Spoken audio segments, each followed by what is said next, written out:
part of this week's edition of the program. This week, our correspondent from the Western region, Natalia Kwanza, returns from Morocco with lots of stories, lessons and experiences from that land. She's hoping to boost the development of tourism in Ghana with some great storytelling on Ghana's tourism.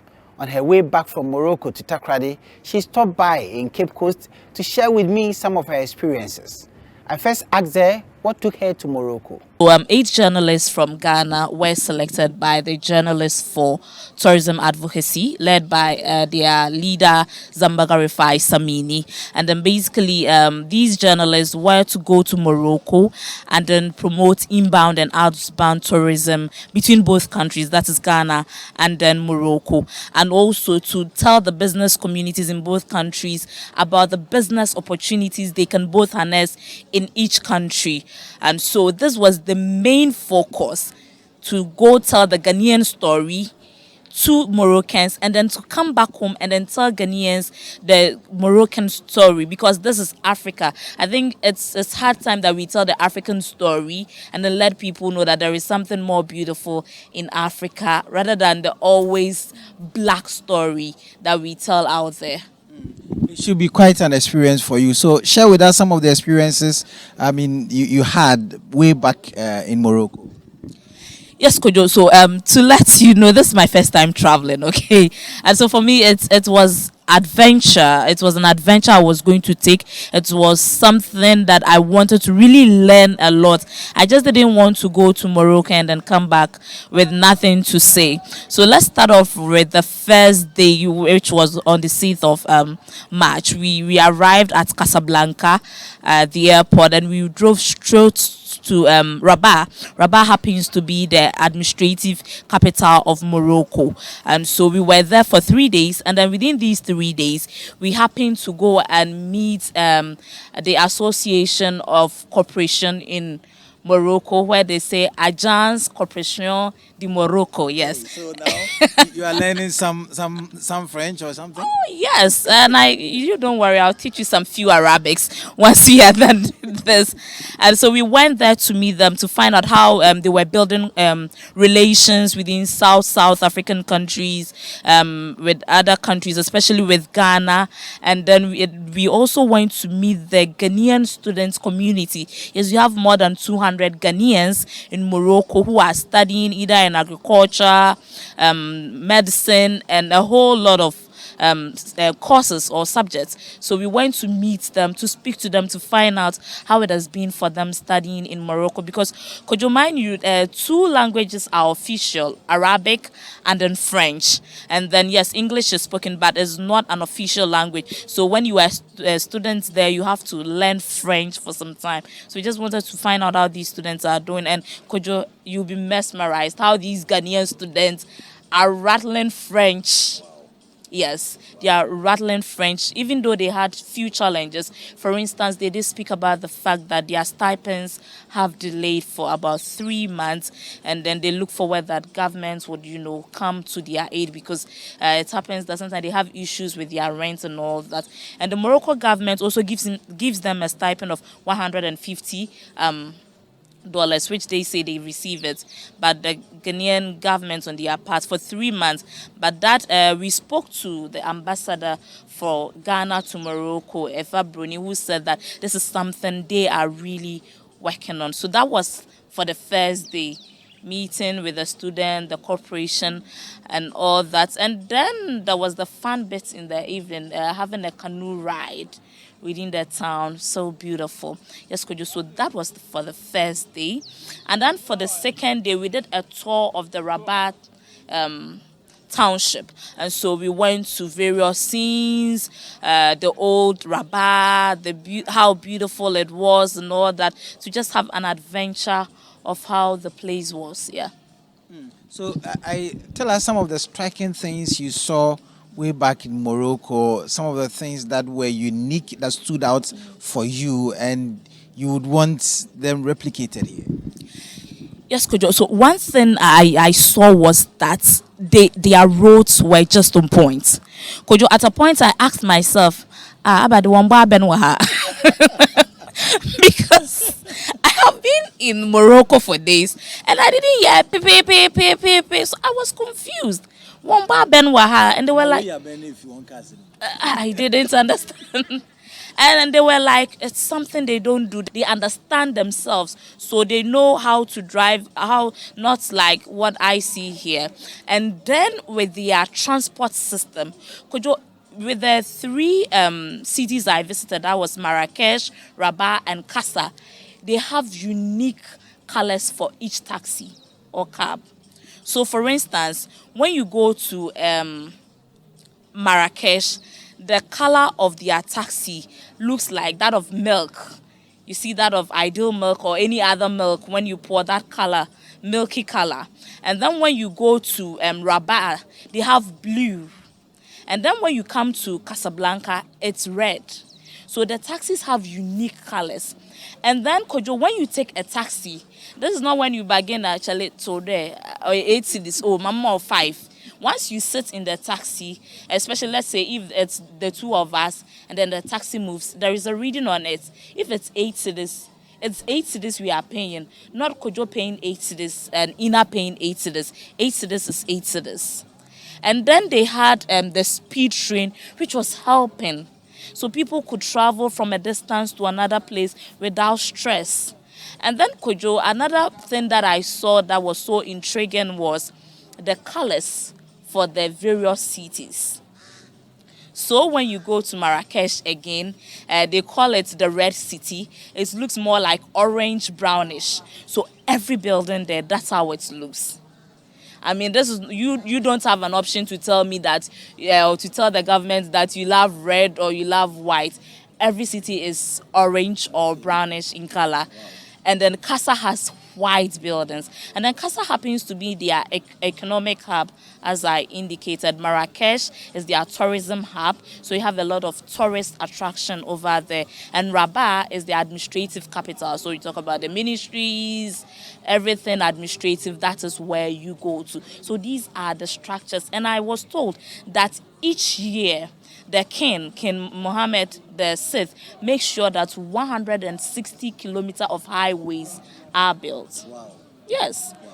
Yes, Kojo. And these people do not have water. But when you look at their agriculture, standards, Kojo, they grow strawberry from there.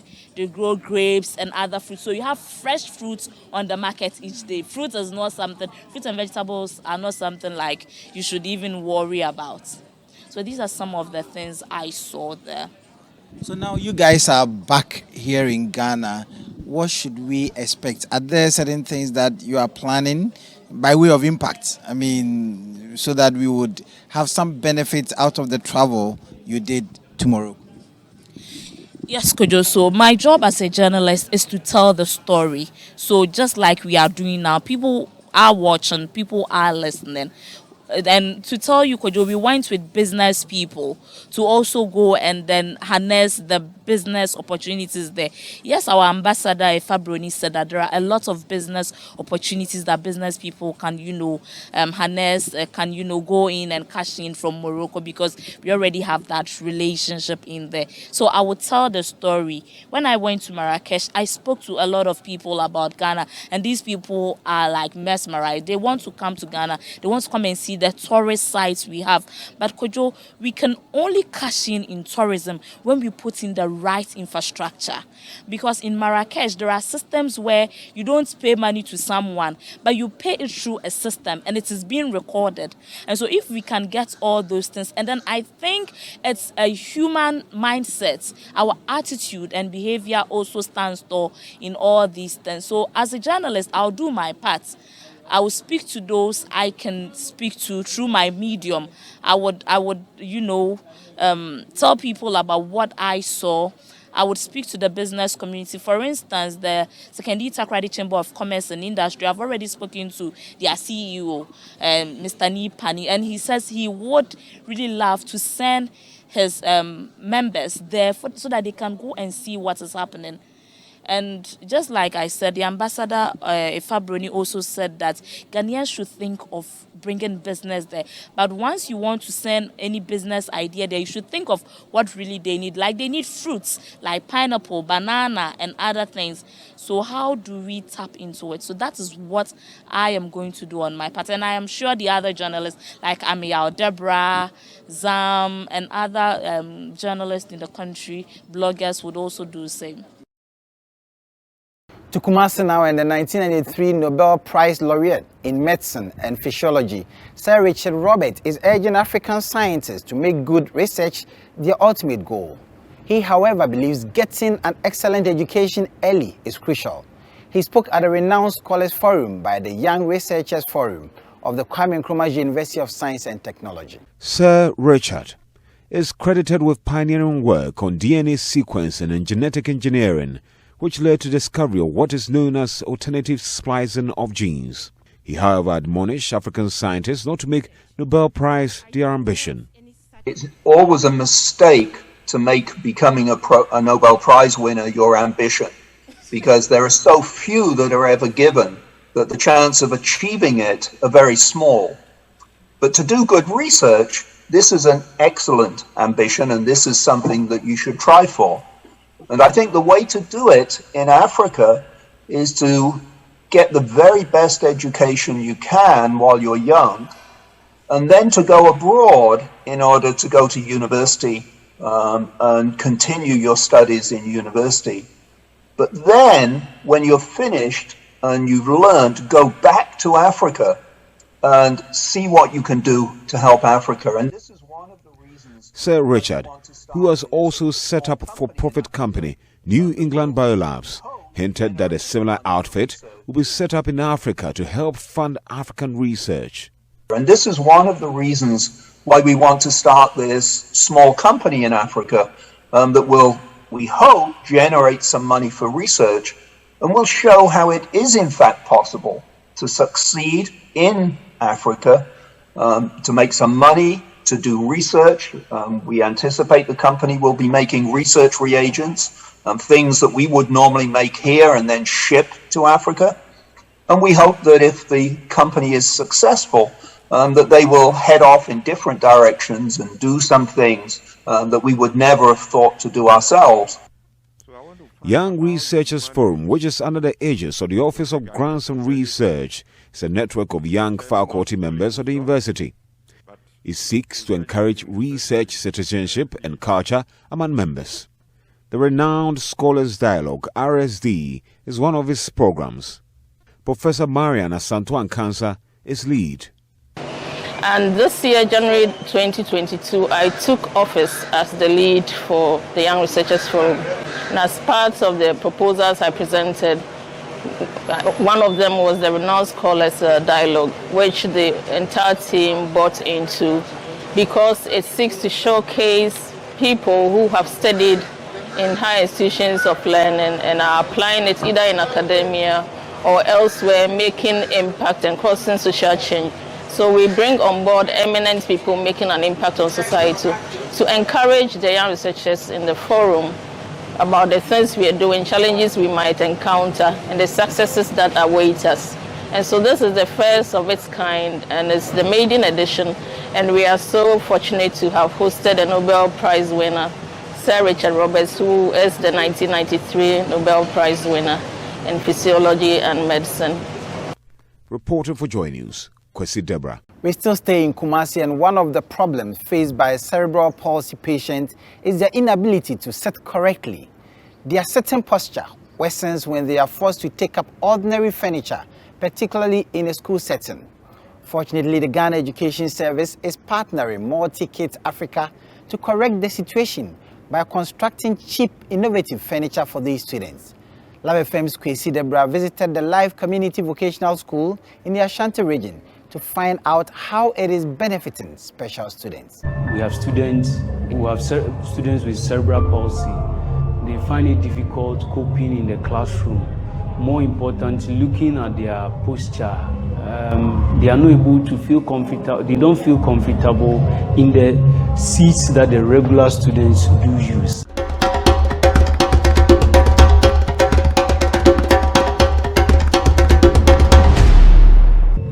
collaboration with Multi-Kids Africa. We brought some English instructors to come and teach teachers in special education to produce these special seats for students who have cerebral palsy.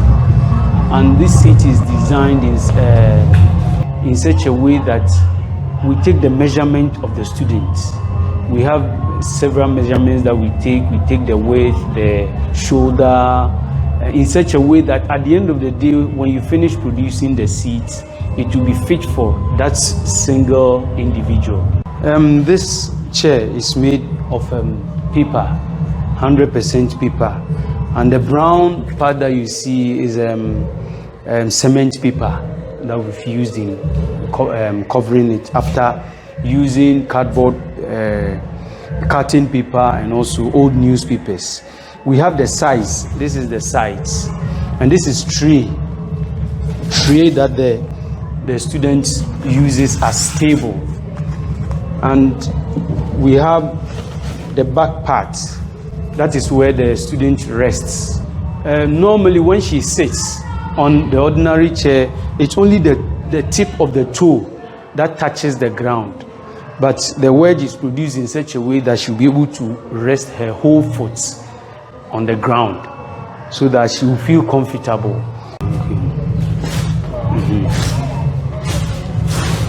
Okay. To keep it so under the direct. So had it not been the wedge, it's only the toes that would be resting on the floor. And you see that now, because this is resting, you have the 90 over here, and she sits straight. That is why we do not use the seat belt. So it means that at the end of the day, we've been able to achieve that 90-90-90 principle. And that is what it seeks to achieve. And when you get that too, it means the fellow should be comfortable. And the hand too, it shouldn't be this way. You have to rest it on the tree. So this is her working board. Move up north to the Upper East region now, where Albesori, our correspondent there, put a spotlight on the Paga Nania Picoro slave camp in the Upper East region. When the Upper East region town of Paga is mentioned, only one tourist site comes to mind, the Crocodile's Pond. But it will interest you to know that Paga is only home to the Picoro slave camp, which is a very important historical landmark for the country, although little is known of it. Dating back to as early as 1704, this slave camp is known to be a place where slaves from the northern Ghana and southern Burkina Faso were often kept for several days before they were carted to the Salagat slave markets in the Savannah region for sale and onward transit out of Africa. Albesori traveled to that part of the region and has more in the following reports. Picoro is a small area of land in the Nania suburb of Paga. The name Picoro in the Kasem language simply means a lot of rocks, and it was so named obviously because of the rocky, hilly nature of the area.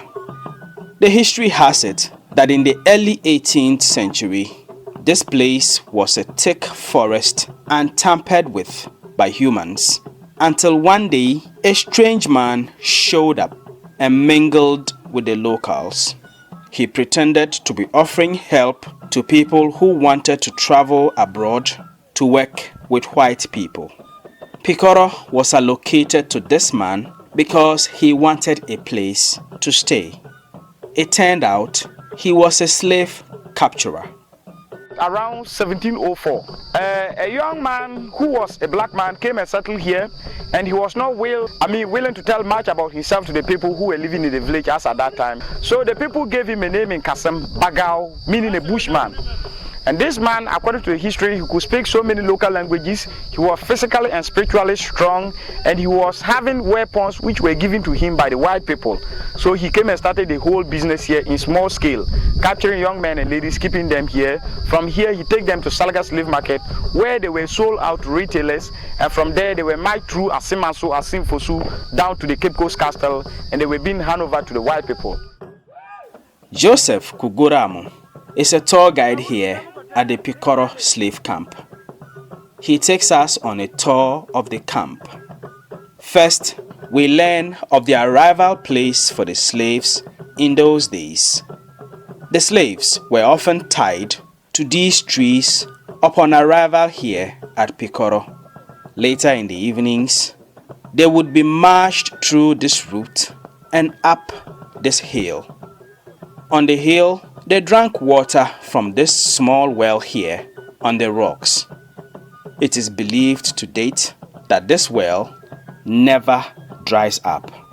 Meals for the slaves were also prepared here on the rocks. The meals were served for the slaves to eat in these little trenches carved out on the rocks. Basically, the trenches were their plates.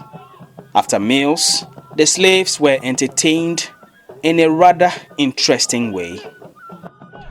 Over here, slaves were brought anytime they finished their supper in the evening to this place. It was compulsory for them to be entertained to make them reduce the emotional stresses they were passing through.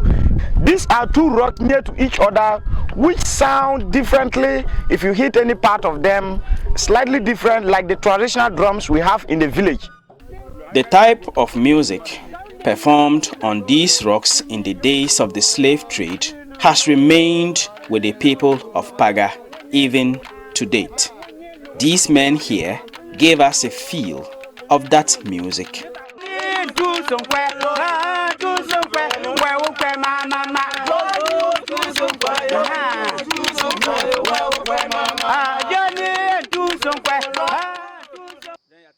We are also shown this rock, which was used as a watchtower by the slave masters to look out for slave raiders or any of the slaves that were trying to escape. The final point of the Picoro slave camp is what was called the punishment rock and then the cemetery. As the slaves were very tall and they were giants, their legs could be down here fully. Then their hands would be behind them. So they were being chained against the rock, tightly against the rock. So you were told to sit on the rock with your eyes widely open, watching the sun. And the punishment starts from sunrise from the east. So you were watching the sun as it rises from the east. Follow the sun with your eyes widely open and accompany the sun till it set in the west. That is almost 12 hours here during the punishment. And if you try to close your eyes, you were accompanied by beatings. Many were not fortunate to survive this punishment, and those of them who were not fortunate to survive it were all laid to rest here in the cemetery. As old as the Picoro slave camp is, it was never converted into a tourist site until the year 2000. But even then, many Ghanaians up until now are unaware of this important historical landmark. There is little maintenance or decoration of the site and no ancillary facilities to attract tourists. Normally, we don't get visitors. Sometimes in a week, we can get 2 or 3 visitors in a week, a whole week. Per Charles Awia Awampaga II is the paramount chief of the Paga traditional area. He will be celebrating his 50th anniversary on the chieftaincy scheme this year. He says throughout his reign, he has tried in many ways to get the needed support for the Picoro slave camp to make it as popular as the Paga Crocodile's Pond, but to no avail. At first, we don't know. At first, we don't want anybody to go to that place. But now, we realize that it's a tourist center. That's why I came out to bring it out. At first, people from Switzerland and other places, they used to come there. They help a lot. But they stopped almost 3 years ago. They don't come again. Since it's a tourist center, we will appeal to the disassembly to come back fully and then help at the Picoro place so that it will go up. For the Ghana Man series here on Joynews, my name is Albert Sorry, reporting from the Picoro slave camp in the Nanya town of Paga. Let's speak with Albert Sorry now. Albert, so how did you come by the story? Right, so for the Ghana Man series, I was looking for a place in my region that is not well known to put a spotlight on. And I remembered there was this place called the Piccoro slave camp. It's just in one of the suburbs of Paga, where you have the Crocodile Pond and also the Ghana-Burkina Faso border in the Kasina-Nankana West District of the Upper East region. So this is a place I've heard about, but I've never really visited the place. So I went there with a mental picture of what this place looked like based on the research I had done. And so I went there thinking that it was this small place. I went to this place with a really small idea of what the place looked like. But when we got there and then we started shooting, we flew the drone to take the aerial shots. Soon as I saw how the hills looked like, I was like, wow, this place is bigger. It's it's more impressive than I had imagined before I got there. So it was really exciting to shoot. And then when we started asking about the history of the place, the stories behind it, I realized, okay, it's even a bigger story. Then you get to different parts of the slave camp. So you are walking basically on the ground, you climb some hills, you descend, then you walk again, and then you climb some other hills and descend and all of that. So it was basically like going on an excursion, learning something new, but at the same time taking a hike and basically exercising your body. So apart from that, you also learn something that is new, something that you didn't even know about your own region. And it was really eye-opening and exciting, and all the things that you can imagine. We are back in Kumasi and to the Kwame Nkrumah University of Science and Technology, where scientists there have found cancer-causing substances in street-vended fried rice. The scientists are advising the preparation of food at low temperatures. This comes at the back of a research by the Food Science and Technology Department of KNUST, which found cancer-causing substances in street-vended fried rice and soup. In our series on food safety, Joynews' medical correspondent, Dr. Netta Pasram, speaks with the lead scientist, Gloria Matanda Ankabru. I must say,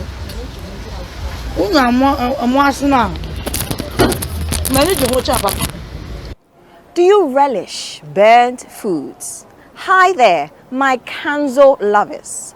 Benzopyrene and dibenzanthracene are the most potent cancer-causing substances formed through food burning. Pyrenes are precursors of benzoapyrene, and benzoapyrene is the most potent carcinogen amongst the polyaromatic hydrocarbons. Benzoapyrene is the most potent.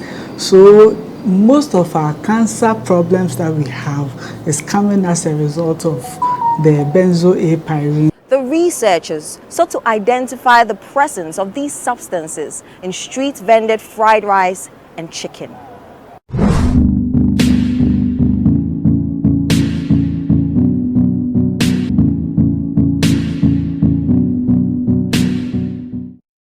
The fufu, it was found in the soup. The soup, because we use the dry fish, what's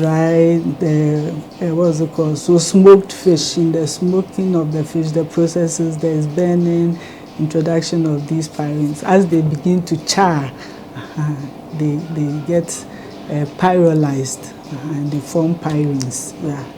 That we also found. Sometimes the fried chicken that we see in the fried rice, the chicken itself contained the benzoapyrene as well as its precursor, the pyrene. And some of the rice, as they stir fry, you see that there's some burning processes that goes on. So all those things contributed to the presence of pyrenes in the food that we examined. For benzopyrene and dibenzanthracene, the recommendation is to prepare food on medium to low heat to prevent charring. Reporting for Joy News, Dr. Netta Pasram. We move to the Bono region now, where parents of the state-owned Ridge Experimental Cluster of Schools in the Sunyani municipality of the Bono region have threatened to demonstrate against the continued encroachment of the school's land. According to the parents, the activities of influential and politically connected individuals are affecting the teaching and learning of over 2,000 students. At a charged emergency PTA meeting, the parents appealed to the government to help stop the encroachers from demolishing about half of the school's buildings. Precious Semevo has more in the following reports. State-owned Ridge Experimental Cluster of Schools, established in 1960 on an approximate land size of 2 miles square, is a few meters away from the Bono Regional Coordinating Council in Sunyani. With the growing population of the municipality, the school of over 2,000 students from the 4 model schools continues to clash with connected individuals on the school land, losing portions in the process. The recent encroacher with an alleged lease document on the land threatens to wipe off about half of the school for private development. Yabrenya, a member of the school's management committee, was at the emergency PTA meeting to discuss the way forward. We noticed that they are rezoning and giving portions of the land to some influential people at the expense of education. At the expense of education. They intend to construct a road and demolish about 5 school blocks, and we will lose about half of the current land. Collins Kenna is a parent. He worries about the effect on their wards. No, it's going to affect the whole institution, because the school is progressing, and if they encroach, our land is going to be diminishing. We want to put an end to that. PTA Chairman CK Jemfi said they will resist the encroachment with all their might and wants the government support. PTA is even building more blocks for the growing number of students, and now they want to demolish the existing ones.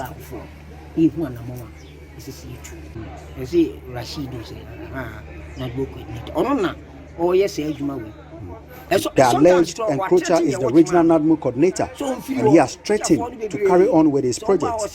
We are appealing to the President Akufo-Addo to come to our aid.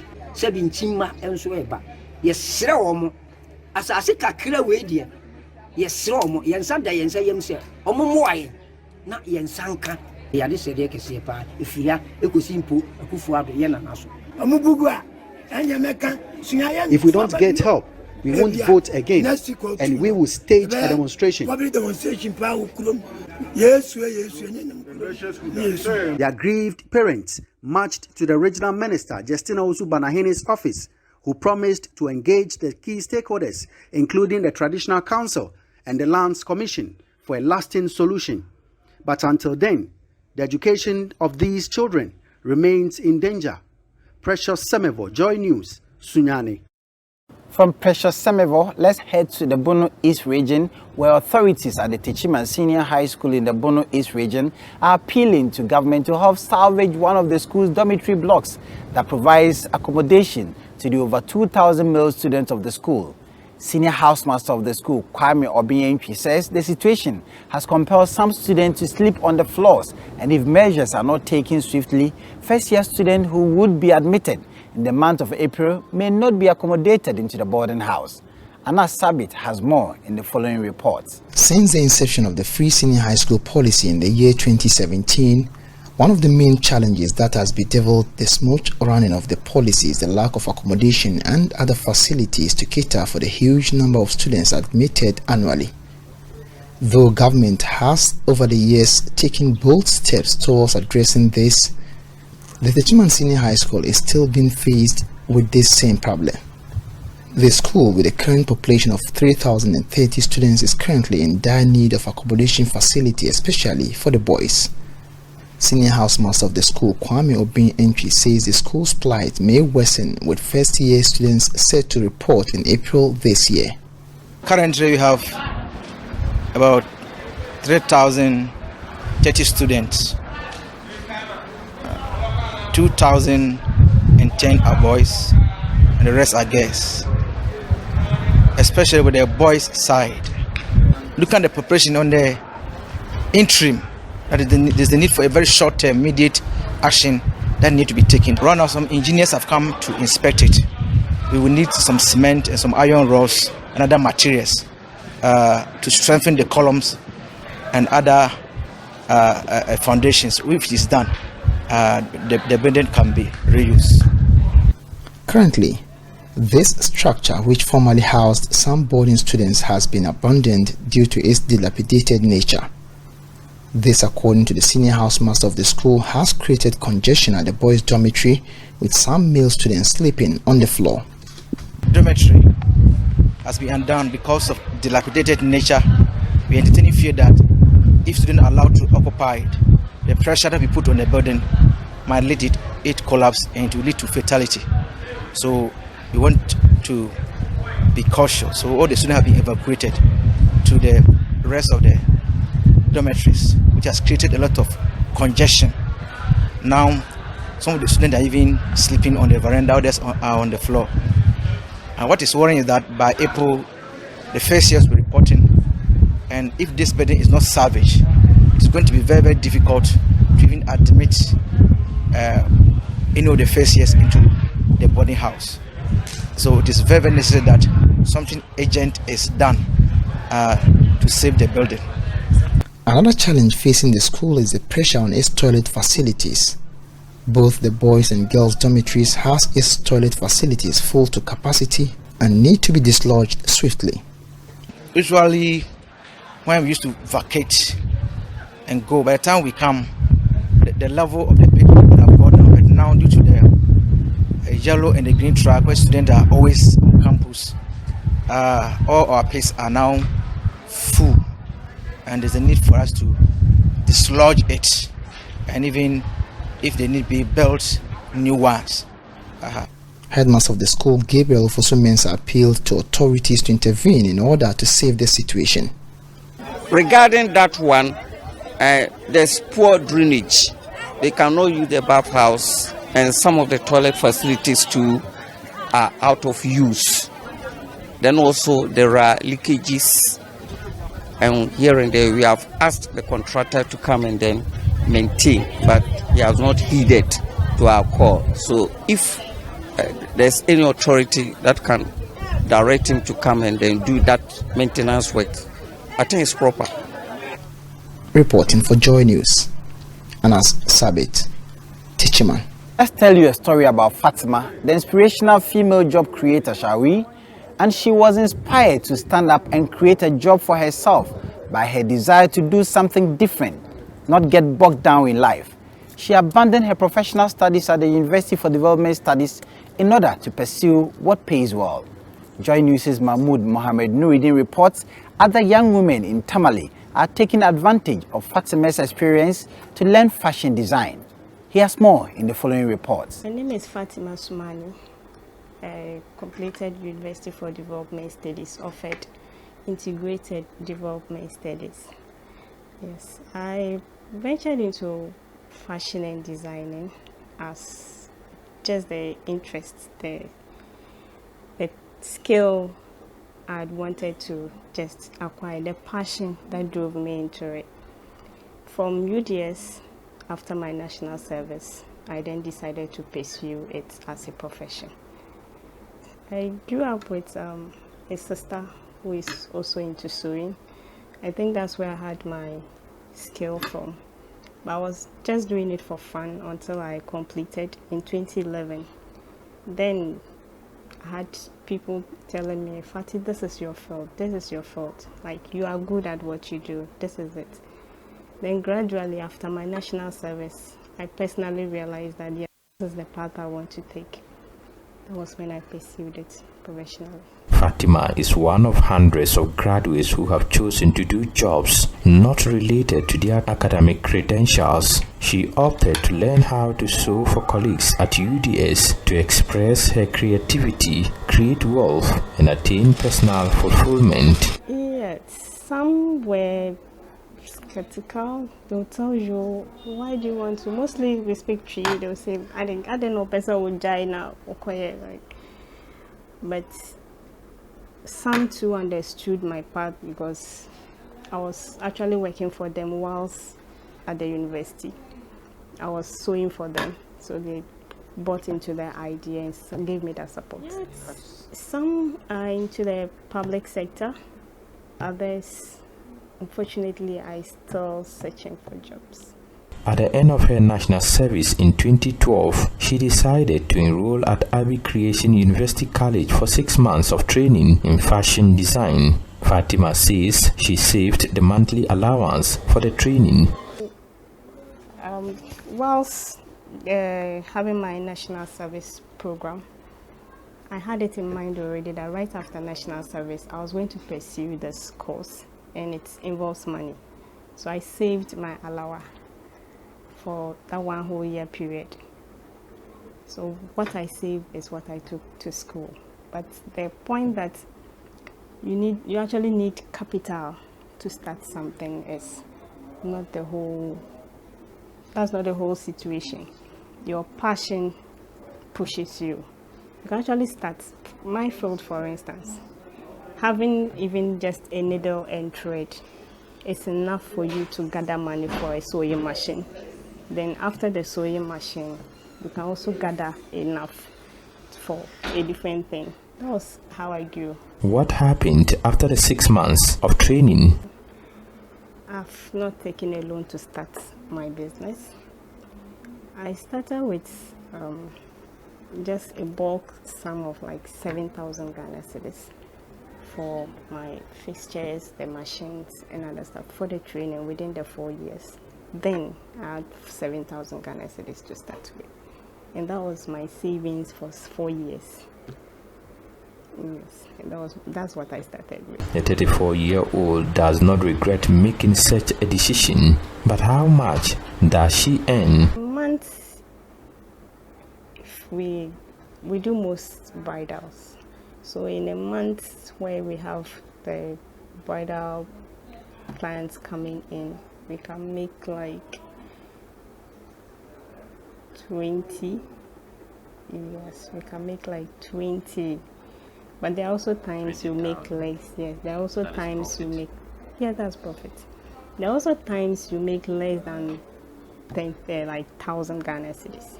There are times like that with the business. You make less than 1,000 Ghana cedis, and there are also times you make more of it.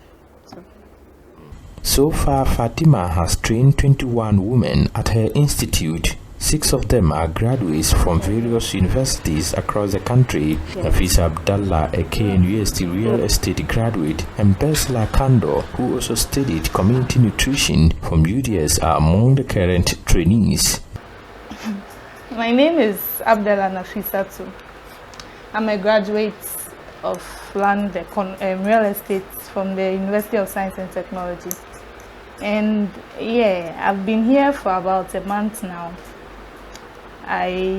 So far we've learned how to do basic hand stitches, decorative stitches, seams, and now we are working on finishes. So I'm working on one now, and I'm sure, I hope, and I'm sure that at the end of the 6 months learning period, I'll be able to make my own clothes and make clothes for my family as well.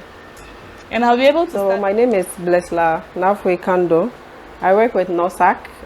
It's an NGO in Tamale as the Youth Advocacy and Campaigns Coordinator. And I'm basically here to learn everything I need to know about fashion. And so I took this step to join this fashion class and learn, because fashion is one thing that I've always loved and I've always wanted to explore, but I've never really found the right time to do it. And so I've been talking to Fatih for a while now, and then when the opportunity presented to join the weekend class, I said, why not? Let me come and do something that I've always wanted to learn, something that I love and I use almost every day.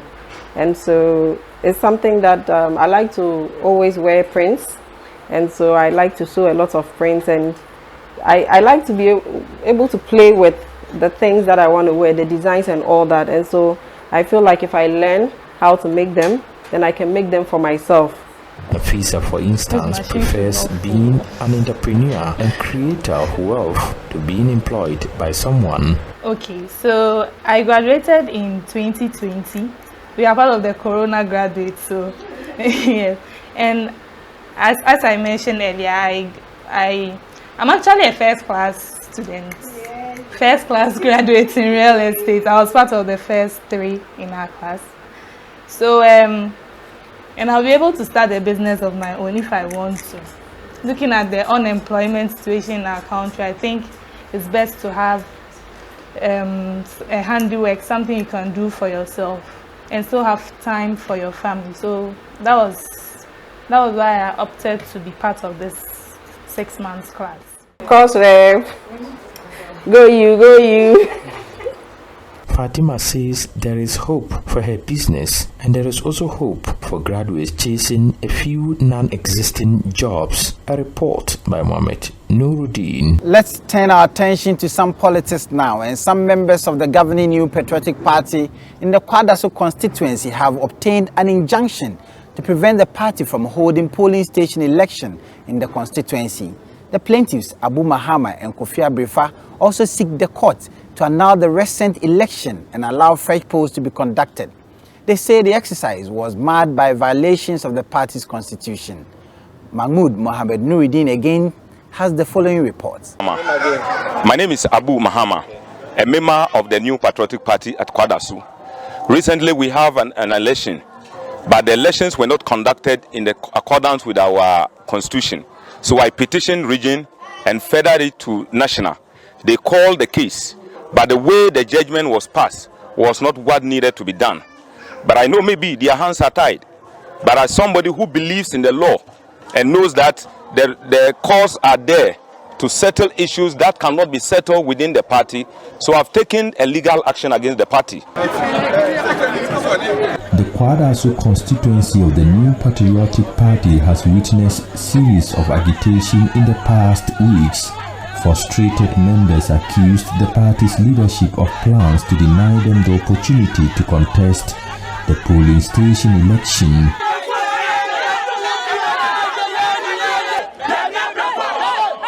Two of the aggrieved members have taken legal action against the party. I want to stand to fight the system and make sure that the system do what is right. Otherwise, if we continue like this, it will be chaos for us in the near future, which I think will not be good for us. That's why we want the law to work. Let the law work. If the devil become even the leader, the devil cannot work because he will work according to the rule. That is what I want. I don't want anything. I want the constitution of our party to be followed. That is all. They say the election did not follow due process. I think for now this is the only way, because this is what happened. This is what happened when the problem came. I didn't rush to the court. I petitioned the election committee. I then went on to petition the constituency executive committee. I went to the region to petition them. I went to a national call. So when national called and said that they were mandated by NEC to sit on the case, and they called the election committee chairperson, Honorable Gifty Ohini Kunedu, and she looked into their face and said that yes, well-organized elections were conducted in Kwadaso. Meanwhile, nobody voted. Nobody. So if this one happens in the party and they cannot talk about it, I know the law courts are there. When we came here, the chairman was saying, "Oh, Monfanko, we will do what we want to do. You can go to the court. We don't care. We are in power." But I don't think even though we are in the power, we don't control the courts. But he thinks we control them. But I know very well that the court will provide justice that we are looking for, not why he is sitting here saying. The Kwadaso constituency executives who received the writ have declined to comment on the matter. The Kumasi High Court has set April 4, 2022 to begin sitting on the matter. A report by Mohammed Nuruddin. And that's our show for today. Many thanks to all our reporters from across the country, and many thanks to you too, our cherished viewers. My name is Richard K Nyarko. We are back same time next week. Have a fantastic weekend.